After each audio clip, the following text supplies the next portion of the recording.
Today's guest is only 24 years old and has already been living abroad in Thailand for almost 4 years as a scuba instructor.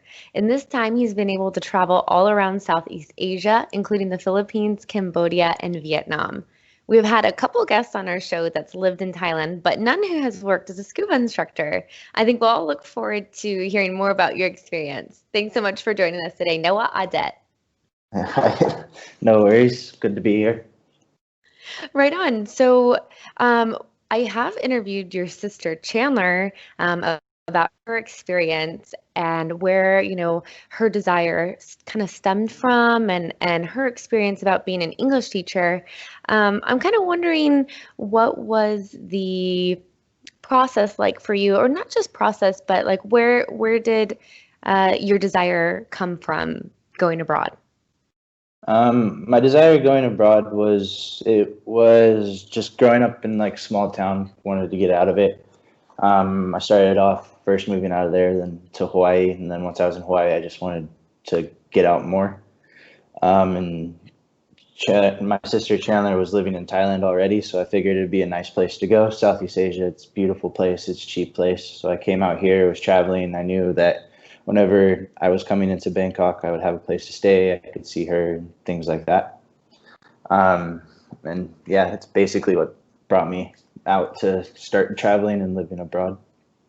So you got your first taste in Hawaii. You wanted to get out of your town and try something else. And so what made you want to do scuba instructing? Because did you do that in Hawaii as well?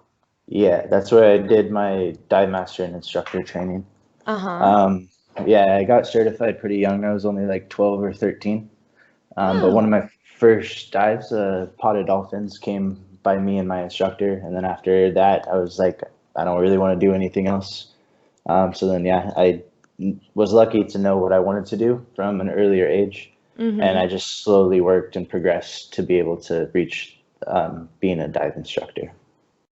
Wow, I guess I didn't know that about you, that you had gotten your diving certification so young. Yeah, mom kind of pushed me into it. We were just off on vacation, actually in Hawaii. She came in one day, dropped the book on the table, said, "Start reading. You're starting a course tomorrow." So yeah, Did she just knew that you would like it or what? yeah. I mean, growing up, I'd always been a fish in the water. We'd go on vacations. I'd always be swimming. With there was a pool, a lake, a river, whatever. And I tried scuba diving, which is similar to diving but a little bit different. When I was 8 or 9, and I was really enjoyed it. So she figured I'd really enjoy diving. Did you say scuba diving? Yeah, it's very similar. You still have most of all of the same equipment, but you don't have the cylinder on you. It's Uh-huh. floating on a raft above the surface, and then you just have a line hooked to your regulator that's probably only about 10 to 12 feet long. Mm. Then, yeah, you got mass spins and you just swim around. I never had heard of that before. Is it just, I guess, I don't know, a less dangerous way or simple way, if you don't want to go through courses? Yeah, it's a much simpler way to do it. And two, with it, since it's so shallow, none of the more common like diving injuries can happen. Or Mm, they can happen in there, but they're extremely hard and extremely rare to happen at those depths. So basically, mostly anybody can do it. gotcha. So you have to kind of be like trying to hurt yourself or something? Yeah, basically. Okay, great. So then you went to Thailand and before we started, you had said that you had only planned to be there for about 3 months? Yeah, well, I mean, I came out and I had set a goal, and I wanted to backpack for about 4 months. And then at the end of the 4 months, I was only going to work for 3 months in Thailand, and then basically did the traveling. My last month of traveling, I was kind of stuck between two islands to where to work. Wasn't sure. Heard the diving was better on Koh Phi Phi, so I just went there. First month into it, I thought the island was absolutely beautiful. Mm-hmm. The diving's amazing. It's super chill, super easy diving. And then I just decided I'm just gonna stay. And then I Mm-hmm. did about a full year. It's about 9 or 10 months on Koh Phi Phi. Went home for a few months and then came back, and I've been back there for a little bit over 2.5 years now. Yeah, so what made you want to stay so long? It's just, well, the island I'm living on is super like easy living, super chill living. The island they have motorbikes and cars and things like that, but they're only restricted to one area of the island. Hmm. So everything else is only walking. And it's just kind of, you get a bit more of like, you get a bunch of different cultures there. It's one of the more touristy islands in Mm-hmm. Thailand. So it has its Thai areas, but none of it's really Thai.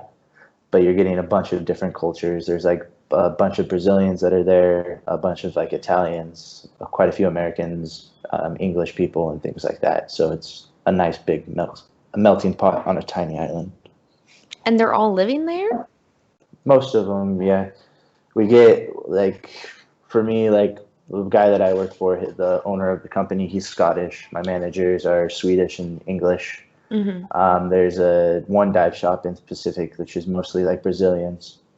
Another one was mostly like Chinese, and things like that. So I'm surprised that that this ends up being a foreigner job. Why do you think that there's so many foreigners teaching scuba versus, I guess natives? With it, I'm not too sure. One of the things that kind of pops up a lot, I've taken a few like Thai people diving, or I have quite a few Thai friends. A lot of them, they don't grow up with like a physical education class in school. Hmm. Or they grow up in like the rivers, especially in like the Bangkok area. They're super polluted, super dirty. The shorelines close to them are super dirty. So they never really learn how to swim. Hmm. And so when they don't learn how to, or if they don't really know how to swim, and then they're going into the open ocean, it can be very scary. And plus, with it, for at least the open water, the dive master and the instructor, there's swimming tests that are involved in it. Hmm. So, yeah. That's interesting. Yeah, I find that that that's kind of a scenario that happens in a couple places. I know my stepmom, she's Filipino. She's from the Philippines, and she never learned to swim, right? But it's an island. Yeah. There's water all around, but ne she never learned to swim, and neither did my mother-in-law, who's also Filipino. So I'm wondering, if that's just common in developing countries or um, I don't know. I don't know if you Yeah, have any. I'm not too sure. I know it is fairly common, like around in Southeast Asia, Central Asia, and stuff like that. Um, but it's just, yeah, I'm not too sure why that is, but I do see it quite often. Yeah. So you decided to stay because you like the kind of the way of life there. It seems pretty chill. You like meeting all the foreigners. Is that kind of what I've gathered? Yeah, there's the foreigners that are there, and I mean, on the island, it's never the same thing. During normal times, during our high season, we'll get, I think it's normally 2 to 3 thousand people coming to the island every single day. Hmm. So you constantly are meeting new people from different places, different personalities, and things like that. So it's really fun, really cool. So what are your job responsibilities like as a scuba instructor? Like take me on like a day in Noah's shoes being a scuba instructor. I mean, well, with like a normal day, working, at least here on or on CoPP, usually I'll wake up in the morning about 6:30, 6:40ish. Hmm. Get ready, go down to my dive shop. Customers start coming in, and divers start coming in around 7:30ish. And then we try to get down to the boat about 8 o'clock. Go out, get diving about 8:30, 9 o'clock ish. We do usually do 2 dives in a day with a small lunch break in between the two. Hmm. Be back by about, normally latest is like 3 o'clock. We're back. And during those diving trips, it's every day is a little bit different. Hmm. I can't be taking people that are certified diving. I take people that have no experience. They're just going out, giving it a try to see how they feel about it. Hmm. and I've done or doing people's first license, the open water course, all the way. I've done quite a few advanced courses, rescue courses, and like dive master courses. It just depends on the day; is a different thing. But then, yeah, usually once we get back, it's have a bit of a break, and then we do come back into the shop about 6 o'clock. Mm-hmm. And then that's the other main part of the job is it's sales. So we're trying to bring people in, giving them the information, getting them interested into coming diving with us. Mm-hmm. Is that Yeah, job like salary based or is it sales based or both? it's all commission based. Yeah. Oh, really? And do you guys get tips and stuff like that as well? Uh, yes and no. It's more, I guess Europeans probably don't really do that much. Neither do. yeah. Tipping is just mostly like an American thing. Yeah. Canadians do it quite often, but yeah, Europeans, you very rarely get a tip. So, Are you like, give me the Americans? yeah, whenever we get them signing up, there's a little, or we see who we have the next day. And if you do have the American divers, you're usually a little bit more happy about going out the next day because you know you're going to get a tip. So, Yeah.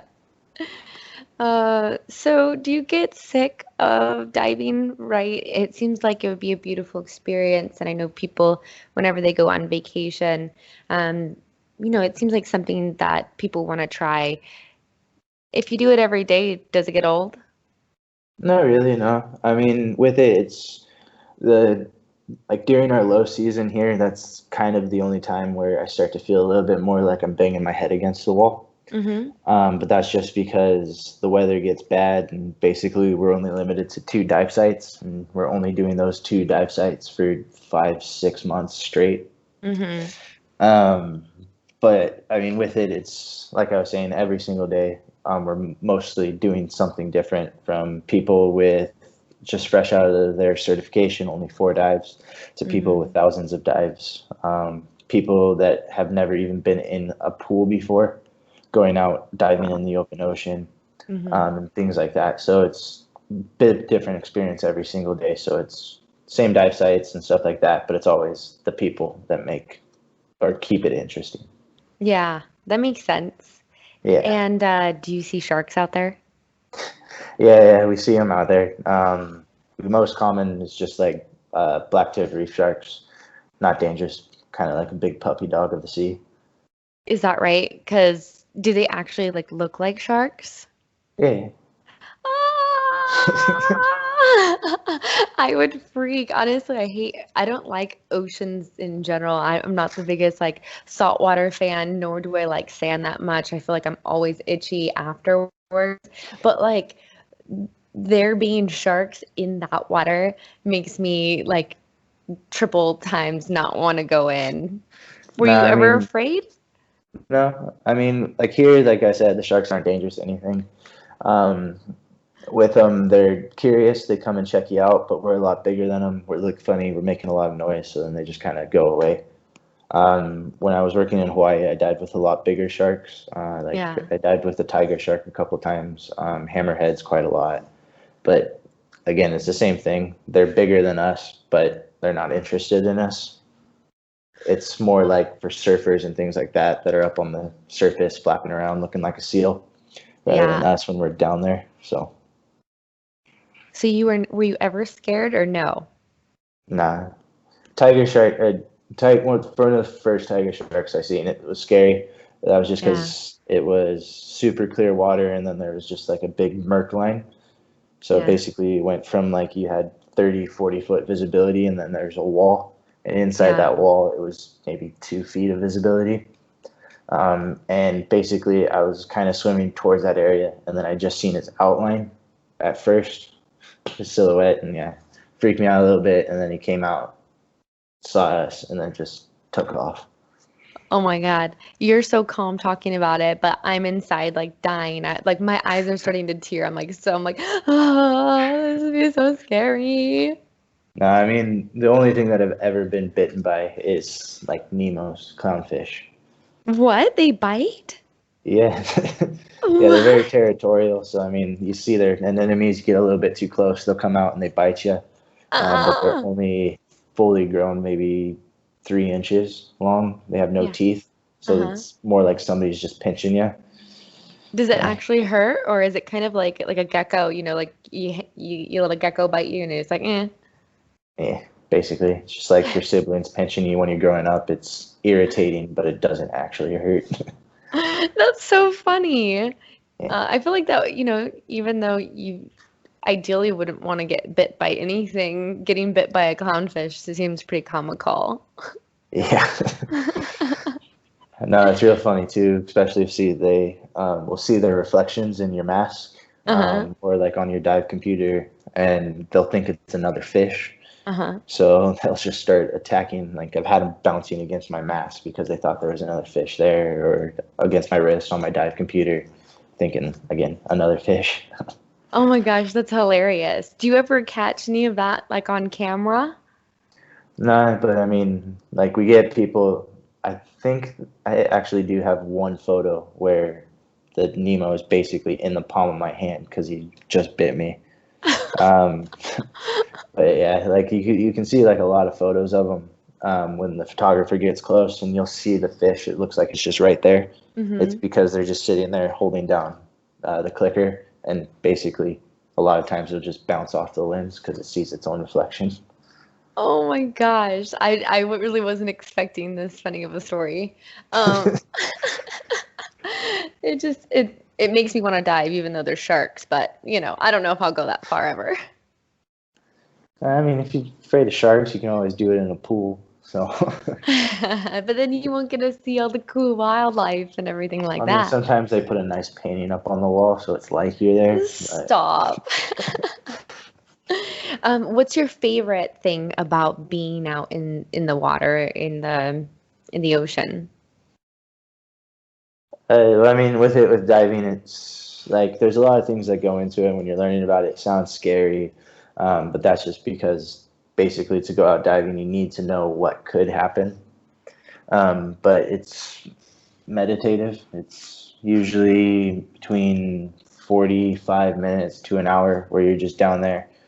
I mean, being like as an instructor, I'm focused on all of my divers and things like that. But like when I go out fun diving, it's 45 minutes to an hour, and it's just down there. You're focusing on your breathing. You can't really hear much. All you really hear is just the fish eating the corals and the rocks, and then just your breathing. So it's just calming, relaxing. You can actually hear the fish eating the coral. Yeah. You can I, hear it too, like when you go in the ocean, you just put your ear to the water, you'll hear it sounds like crunching, and that's what it hmm is. They're just Huh. eating the corals and the rocks. Yeah, I would imagine that it was just quiet and silence. I guess I didn't expect there to be sounds down below. Yeah. Well, I mean, yeah, with them there are sometimes like doing night dives and things like that. Fish are sleeping, so it's silent. You just hear your breathing. But yeah, during the day, you hear it no matter where you are. Just sound basically just travels a lot faster and farther in water than it does in air. So Yeah. So when you say that it's meditative, would you say that there's a spiritual aspect or that, you've grown mentally being that you've dived so much? grown mentally, I mean, not so much. Dive instructors are always a little bit childish, but um, no, it's just, I mean, I've always been a fairly chilled out person, but diving just takes all the stress, everything out of whatever I had that week or that month or whatever, and just throws it out the window basically. So, And that's when you go on dives on your own, right? Because there's yeah. definitely stressful things about diving as a job, right? Yeah. I mean, yeah, it's obviously it's just like anything else. There's the professional aspect of it, and then there's just like the fun recreational aspect of it. Like the professional one, it's you're always there. I'm always in charge of people. I'm working, which it's still fun. It's really nice. I really enjoy teaching people. hmm But then not diving by my own, but not actually working, just going out diving for fun. It's just yeah, it's a lot more meditative because I'm not focused on the four other people that I have with me that have or that have never been diving before. So hmm it's a lot easier, a lot better. For you, for diving, is it about seeing things? I mean, I know you say it's meditative and maybe it helps clear your mind, but is seeing different things like part of the journey? And do you go out looking to discover things, or what draws you out to the water? I mean, with the diving, like, yeah, I obviously, yeah, I try to find all of the cool stuff. I mean, there's the dives where you go out there and you basically see nothing, which it's still basically what a lot of people say is uh, pizza and diving are basically the same thing. Even though it's not that good, it's still pretty good. But yeah, it's like you don't see anything. It's just, yeah, it's mostly just the calming aspect of it that brings me to it. And I've always enjoyed the water. I've always loved the water. Hmm. So. I'd imagine that just like any profession or any hobby, scuba divers are trying to get better at a certain skill or experience something new. Do you have goals like, how deep can I go? How far down can I go? Or things like that? Um, yeah, I'm right now. I'm setting more like goals with my certifications. Mm-hmm. I eventually want to get to the point where I'm able to teach other instructors, or Mm-hmm. yeah, teach them and then be able to sign them off or get them to the next level, depending on which organization I go through for that one. Mm-hmm. Um, and I've been slowly working towards it. The two like main ones, I did everything first through. It's called Patty, and I've been slowly working through that one. But that one's a little bit harder to get to that level, just because at first it's all based off of how many people you've certified, Mm-hmm. and then after you get to a certain point, then you're going to like dive shows, meetings and things like that. You're just trying to stack up enough hours to say that you're able to teach instructors. But there's another one, it's called SSI. And that one I've actually, when I first moved to Thailand, I did a crossover. So Mm-hmm. I'm an instructor for both of them now. And that one, it's a little bit easier. It's still pretty hard, but it's still a little bit easier to get to that level. And probably won't be anytime soon, but hopefully one day. You can do it. Yeah, basically. What is the minimum requirement to teach? If somebody's going to go to Thailand, what's the minimum requirement to teach scuba, and how long would it take to get that minimum requirement? If so, if you're wanting basically no experience with diving all the way to that level, there are programs, we call them zero to hero. Mm-hmm. And basically it takes usually about 7 months Mm-hmm. to get to complete. And the only reason it takes that long is because to become a dive professional, it has to happen 6 months after your first dive. Oh, okay. Yeah. But yeah, basically for it, if you wanted to do it, you have to go through your open water, which is your first diving license, Mm-hmm. which is teaching you basically everything, what could happen, how you avoid it. If it does happen a little bit, this is what you do. And that gets you certified to go to 60 feet. Mm-hmm. And then after that one, then you do your advanced dive or your advanced diver's license, which it's basically now that you know everything, we're going to focus a little bit more on the diving.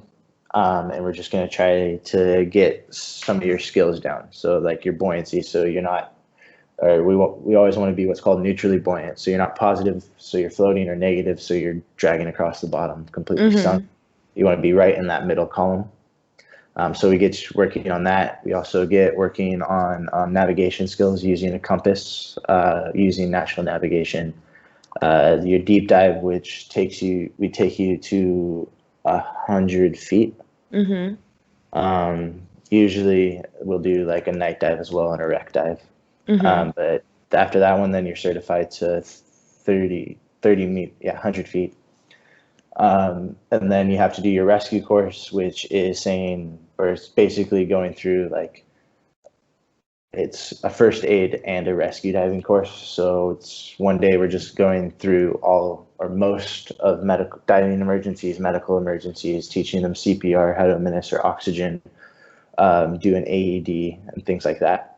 Also, how to assist in like broken bones, dislocated shoulders, and stuff like that. And then also going out and diving or going through diving emergencies. So it's finding an unconscious diver on the surface, underneath the water, taking them all the way up, all the way back to the boat, and stuff like that. But then once you have that one, you can basically do those three, just all in a row, straight off. Go for it. It'll take about 10 days to complete. And then you have to log a total of 40 dives with a dive buddy, signed, stamped, all of that good stuff.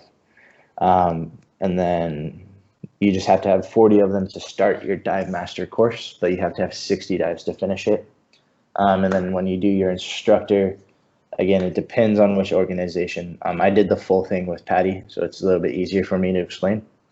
But it's basically, there's a few options how to do it. One of them, they'll do the instructor training over a few months, which I didn't opt for that because I knew if I do it over a few months, by the time that I take my final exam, I'm going to forget everything that I learned the first day.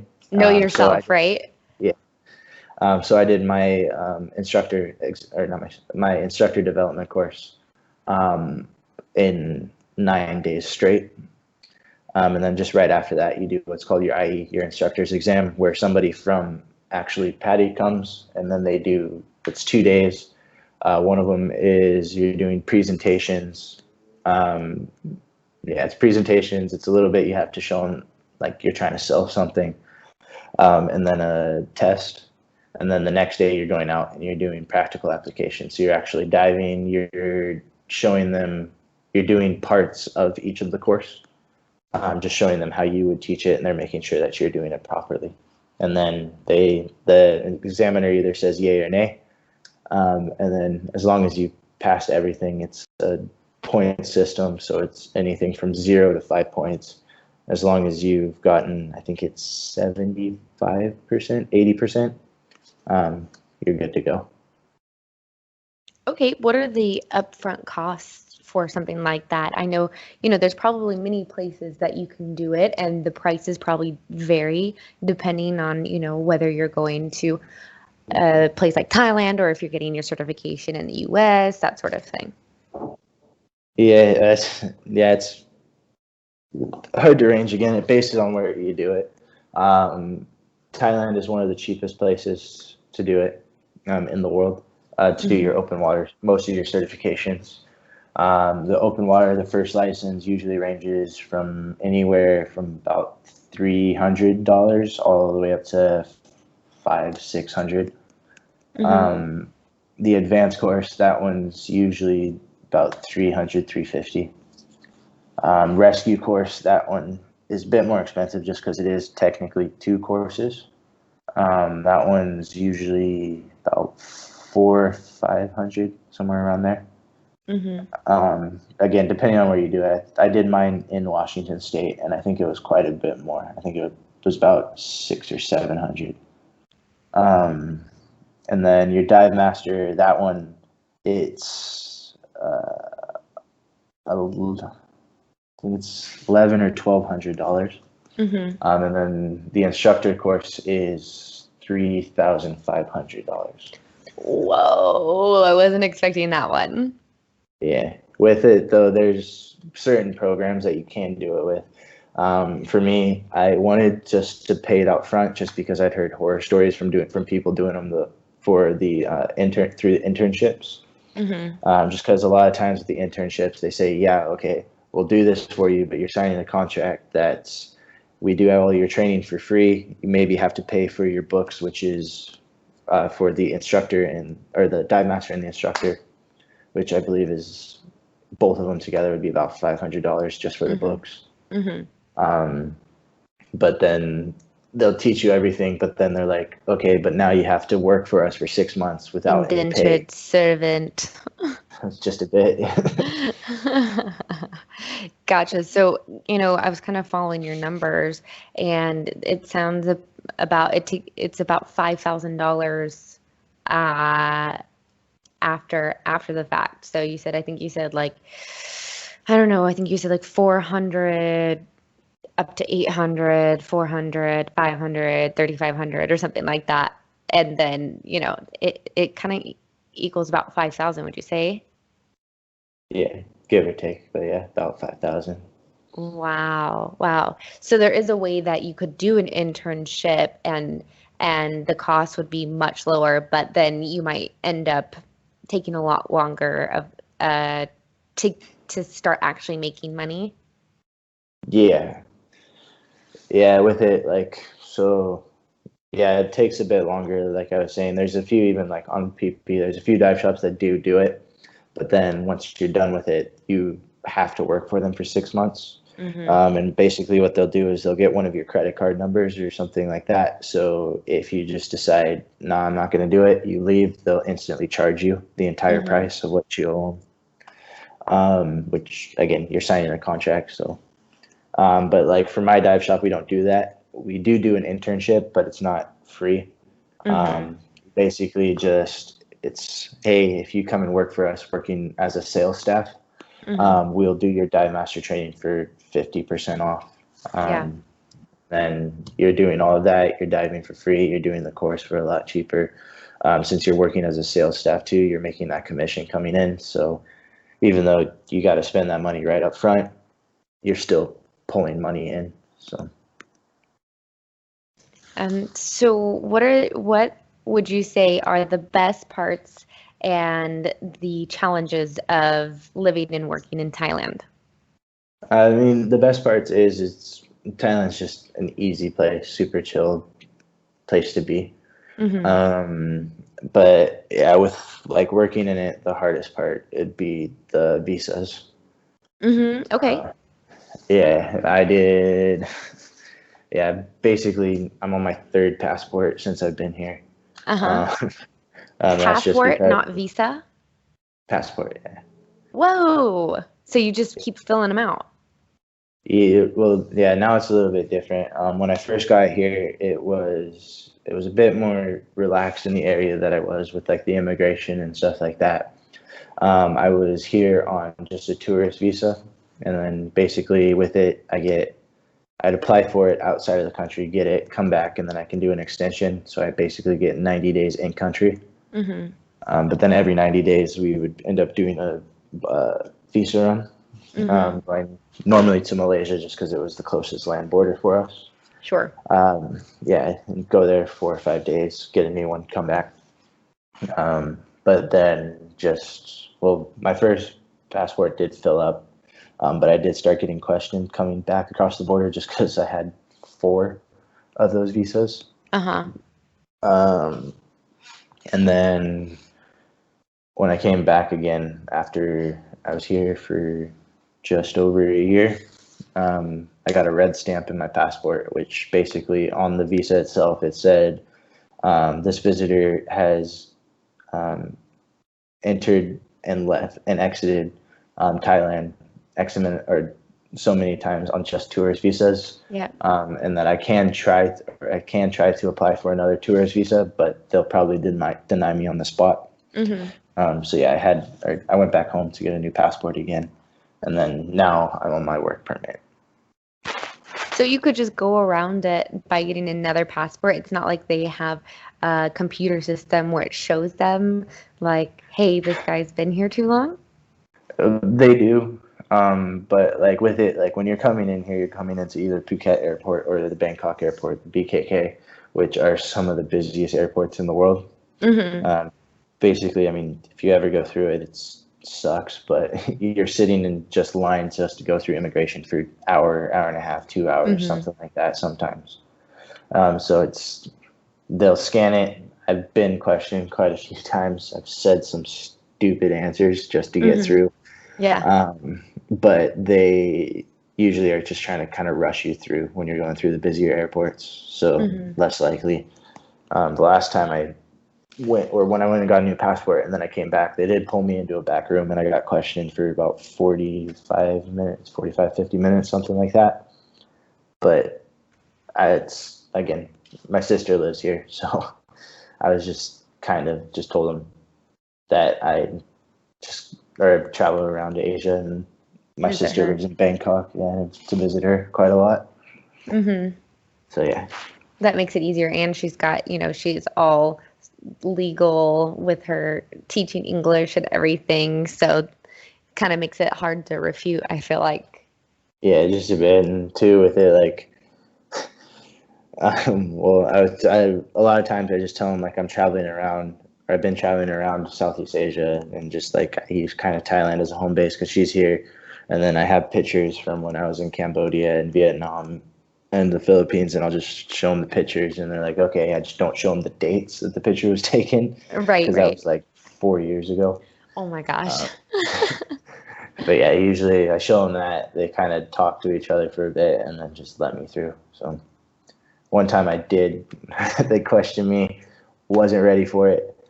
I freaked out a little bit. I just told the lady I had kids, and huge mistake. Well, it could have been a huge mistake, but yeah, I don't know why that was my first thought. You said you had like half kids in Thailand? Yeah. Oh my God. Yeah. Well, Yeah, it's like, say that again. or yeah, it was horrible. I'm pretty happy that it didn't go sideways because if all of a sudden she was like, I want to see pictures, and yeah, I would have been screwed. You'd be like, Yeah. wait a second, like message one of your friends for some Yeah. pictures of their like nieces. Yeah, basically. So I heard a story about going through the Thailand airports. There was a time where an officer had basically like tried to get money from somebody, kind of like pay me off kind of scenario. Did that ever cross your mind?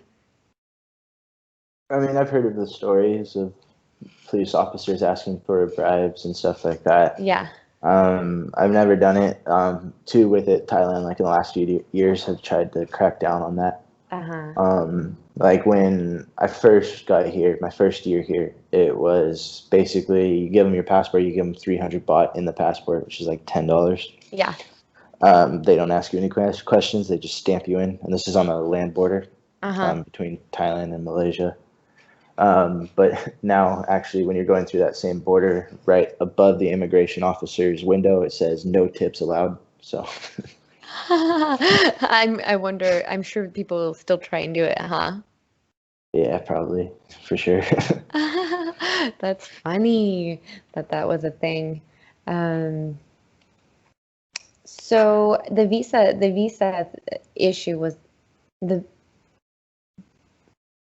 having visas was an issue, or getting the right visa was an issue. But then you said you got a working visa. Was that hard to acquire?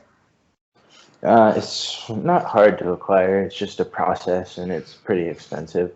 Mm-hmm. Um, yeah, with it, it's fairly straightforward. Basically, with it, there's certain jobs in Thailand that they allow foreigners to come in and do just because they don't see enough Thai people doing them. Mm-hmm. Which is like English teaching is one of them. Diving instructors are another. There's a few other ones. There's a long list, and Mm-hmm. I just know those two really. Um, but yeah, basically, if as long as you're one of those, if you're an English teacher, usually you go through a school, they'll get you the paperwork. But then with the diving instructors, you have to go through like a law office or an accounting office. Mm-hmm. Um, Basically, you get the lawyer, they get all of your paperwork in order for you. Once you get it, you leave the country once. Usually, like for here, I'll go to Kuala Lumpur just because they Mm-hmm. have the Thai embassy there. I drop in my paperwork, wait a day, come back in, pick it up the next day, and then I have what's called your non-immigrant visa, Mm-hmm. which you're still not allowed to work on that one, but it is good for 90 days. But then once you get that, you go back into Thailand, then you get another bunch of paperwork in order. I believe you leave the country. I did it like a year ago. I can't fully remember. I'm Yeah. pretty sure you leave the country again. Yeah, you leave the country again just to get a different visa. You come back and then you actually go into a labor office. and then that's where they give you the actual booklet that says, or which is your work permit, which makes you fully legal to work in Thailand. Is that good for a year, 2 years, 5 years? They're good for a year. Yeah. Yeah, they're basically with them too. There's a few different levels that you can get. For it, mine, I have what's called, I can't remember the name of it. I think it's still called a non-B, or yeah, it's a non-B immigrant visa, which basically is saying I'm not a Thai citizen, but I'm allowed to work here. For it, I don't have to leave the country every 90 days like some people do, which is basically just a check-in. I just have to go into an immigration office every 90 days. And all they're really asking for is my address, just making sure if I change my address, especially, that they know where it is. They talk to a landlord, so they know that I'm living there. I'm not just saying I am. Mm-hmm. But yeah, it's called it's a non-B single entry. So it also means that I can, but I just have to go into immigration, pay a fee, then I'm able to actually leave the country. But if I didn't do that, I left the country, then it wouldn't be valid anymore, my visa. Okay. So I'm wondering what kind of proof you need I guess, to show that you're working. So did you have to work with your dive shop to get that visa?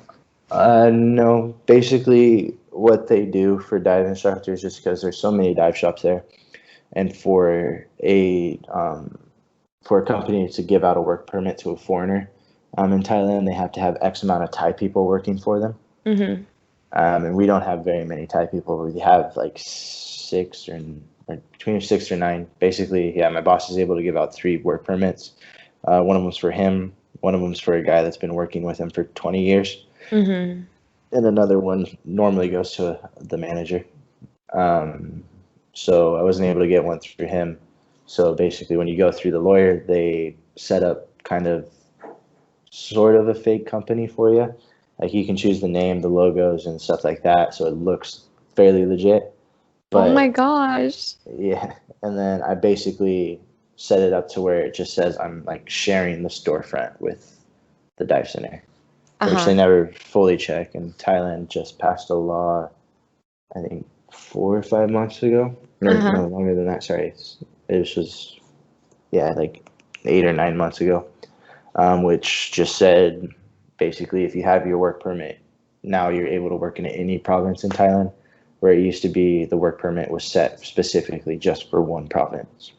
Mm-hmm. And then if you wanted to work in another one, you had to pay a fee to allow that province as well. And did you have to show them all of your certifications to show that you are a scuba instructor or that you're certified to do the work? Yeah, all I had to do, it was fairly easy. I just had to send a message to both Patty and SSI, an email, and asked for a certain certificate specifically from them that says that I am a dive instructor. Mm-hmm. My fees are paid and everything. And then I had to, it was kind of a bit weird, but yeah, I had to like pose photos. Me working with like Thai staff. So I got my girlfriend with a few of her friends and yeah, did like a fake photo shoot. And then a photo shoot or a photo of the actual storefront, doors open, and stuff like that. And yeah, after that, sent it to her. She arranged everything. Yeah. Wow, all of this just sounds so legitimate. Yeah. Of course. I own a business. So Wow.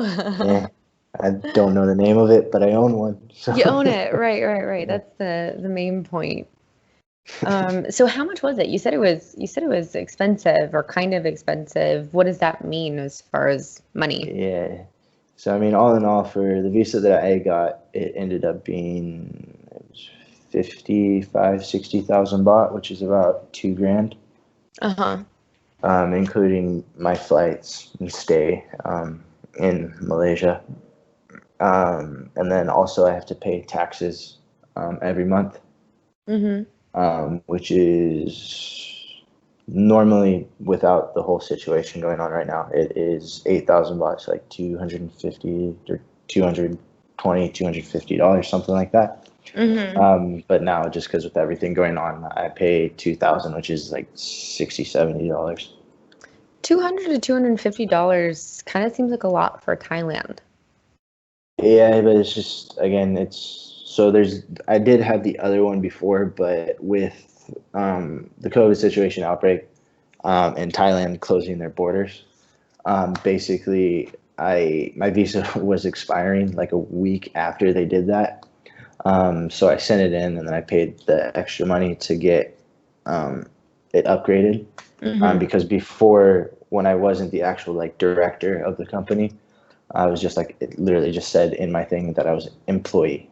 Mm-hmm. Um, but yeah, it's I paid 4,000 baht, which is 120, $130, something like that.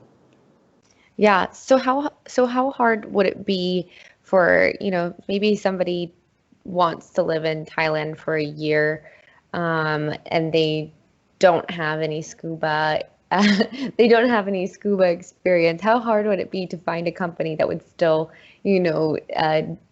do that for you, give like set up pictures and write a letter for you? Would that be very hard, do you think?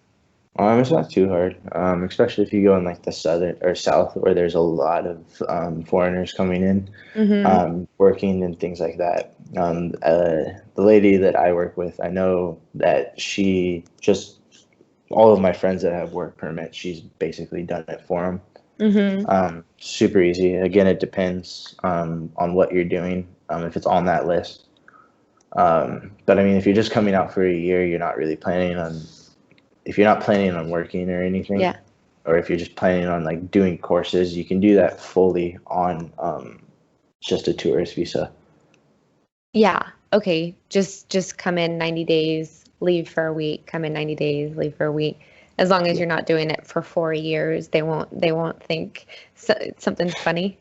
Yeah. Well, I mean, like, yeah, with it, like, if you're a little bit sketched out about maybe getting caught, then yeah, go for the work permit. But I mean, if you're not planning on working on the tourist visas, you're allowed to do courses. Mm-hmm. So like if they have any questions about it, you can there's like I have a friend that lives in Phuket. He's lived there for quite a while. Mm-hmm. And there was a long period of time he had a work yeah, he had a work permit and then he left. He came back, he didn't have his work permit, but then he was signed up for Thai classes. Mm-hmm. And they would ask him, "Why are you here so long?" He'd just tell them, "I'm learning Thai." And then he'd show them proof of his classes and things like that. And then it was okay. And how long has he been using the Thai classes? I think he's back on a work permit now, but I think he did it for maybe 6 or 9 months, something Oh, like that. okay. Yeah, I can imagine, like 3 years into it, they're like, okay, well, you've been learning Thai, like, let's hear it. And then he's Yeah. like, Sawati krap, you know? No, yeah, no. I mean, with it, he does actually take the Thai classes. He's been Okay. doing it for a long time. Yeah, he can read, write, and then speak pretty fluent Thai. Um, Fantastic. yeah. And what about you, Noah? Yeah, no. No, not even having a Thai girlfriend. You don't practice much Thai. I mean, we do, but I'm just horrible at languages. Not your I do, forte. nah, I do know like very basic conversations. I know how to like order drinks, order food. Um, Having a Thai girlfriend, I've learned a lot of cuss words and things like that. But yeah, that's I about would it. imagine you would have learned like a lot of like uh endearments, like I love you, baby, sweetie, that sort of things. But you say no, you learned a lot of cuss words from your girlfriend. Yeah. What was it too? It's like in Thai, like there is like it's T Rock, which is like the same as like baby or sweetie. Uh-huh. Um, but like not a lot of Thai people actually like call them that. They more call it that to like their kids. Uh-huh. But yeah, like they call you. It's really funny. It's like a really big term of endearment. Uh-huh. Um, but they call you. It's direct translation would be they're calling you fatty. So how do you say it? What is it? It's uwan. Uwan? Yeah. And they're calling you fatty. Yeah, but it's just for them. It's or yeah, for like Thai language, like them calling you that, it's the same as like or in English saying like baby or darling or something like that. So boys say it to girls, girls say it to boys. It's vice versa. Yeah, yeah. Hmm. Like my girlfriend, she calls it to me all the time. And then her family, who's really sweet and everything, and it's really funny because they don't speak much English. I'm a fairly shy person and I can't speak much Thai, so I Right. don't say much when I'm there. Hmm. But whenever she's on the phone with her mom, I can always tell when she's talking about me because all of a sudden they'll be talking pretty calm, and then I can just hear mom yell over the phone, "Ooh, what?" That's cute. So I know with this whole pandemic, it's been a bit tough, for the travel industries. And you mentioned that you're gonna be going home soon. Do you think that I think you mentioned that you'd be interested in coming back because you do want to have a girlfriend there in Thailand. So the plan is to come back to Thailand. Do you think you want to live there forever, or where do you see yourself? I mean, I'm not sure about forever. I do love it here. I mean, before everything broke out, me and my girlfriend were planning on going to Australia. Hmm. Like the end of, we were trying this year, but we knew that it was probably going to be more like the beginning of next year. Yeah. But basically, with all this, it's kind of just pushed our scheduling another year. Hmm. Um, but yeah, I do want to travel more, see some more stuff. I'd like to go, yeah, Australia, New Zealand. Um, there's a few countries in like Europe I'd like to check out, and not sure where my forever home is yet. So Yeah, still young, still exploring. yeah, yeah. Yeah, Australia is pretty great. Is it difficult for a Thai person to go over there? Is there a working holiday visa for them as well? Because I know there is for us. Yeah, they do get the working holiday visa. Oh, great. It's a lot harder for them to get though. Oh, really? Yeah, it's basically a lottery system. With it, so it's a little bit easier. Like if you grew up going to international schools and stuff like that, where your English is really good. Mm-hmm. Like my girlfriend's English is great, but she didn't go to the international schools, so it's a little bit harder. So she actually has to go take the IELTS test, which is the Cambridge English test. Mm-hmm. She has to pass that. They also, it's pretty typical, is they have to show, not sure exactly how much, but they have to show that they have X amount of money Mm. in their bank account for it's at least a year, or no, sorry, it's at least 6 months. Yeah. But if you've had it in there longer, it looks better. And then yeah, basically once you're done that, you just kind of put it in, and I think they raised the number, but I know it's not more than like 1,500. Only 1,500 people can get accepted. Mm. So it's not like in the U.S. and where it's basically you apply, you've shown that you have $6,000 in a bank account or in credit cards, and then you get it. So it is quite a bit harder for them to get it. Mm. Well, Yeah, a good lot luck of them. for Yeah, her. Yeah. yeah. I mean, she is trying to do it that way, is to get the actual working holiday. But if it doesn't work out, then she can get, it's a student visa, Mm-hmm. which is a lot easier to get. And then she'll go there. She does an English class like 1 or 2 times a week. Mm-hmm. But with it, she's still legally allowed to work there as well. Oh. Oh, I didn't know that. Well, that's nice that there is that other option. It's probably just a little bit more expensive. I'm not actually too sure. We haven't looked too much into that one yet. We're just trying to get that one, and then we'll see when we get there. Yeah, well, you have some time. I don't think anything's going to be happening anytime soon. Right now is definitely a good time to prepare for your next journey, huh? Yeah, yeah, for real. Yeah, it's been pretty rough, and hopefully just things get better soon. Yeah. So I guess last comments for anybody that's interested in traveling abroad, living and working abroad, or interested in becoming a dive instructor somewhere. Do you have any last advice or comments or ideas? I mean, with it, like if you're planning on becoming a dive instructor, I would say it is a little bit better if you do it in um, if you do in courses like in the U.S., somewhere that's actually kind of a bit more, or holds its weight a little bit more. Just because, like, when I worked in Hawaii a lot, I know I worked with quite a few people that did their instructors in Thailand. Mm-hmm. But when they're getting hired, they're just sometimes it's just people aren't too sure how they're going to be. Because it's unfortunate, it happens all around the world, but there are some places that just pump out certifications. That aren't really legitimate. Yeah, or they Mm. are legitimate, but it's just it's only what they need to get by, rather than if they need help, they'll keep it up until it's perfect, rather than just leave it where it is. Mm-hmm. Um, but yeah, there's a lot of them. In the U.S., it's a bit more overwatched by these bigger companies, just because both Patty and SSI are from the U.S. Patty's from California. I think SSI is from Ohio. But they're there and they come in and they'll check companies a lot more, making Mm. sure that they're keeping up to their standards. Um, yeah. Gotcha. So Patty, you did all of your certifications in the US? Because I was kind of just assuming you did it all in Thailand, but you did it all in the US? Yeah, I did. Oh. I did my open water in Hawaii. Uh-huh. I did my advance in Nicaragua, my rescue in Washington State, my dive master in Hawaii, and my instructors in Maui or Hawaii. Oh, okay. Yeah. Gotcha. Well, this has definitely been very enlightening, and I think whoever is interested in scuba diving or um, interested in Thailand, I think that it just gives them another point of view and a way to approach things. So I really appreciate you taking your time today and just kind of giving us your experience. Yeah, no worries. Awesome. Well, I wish you the best of luck and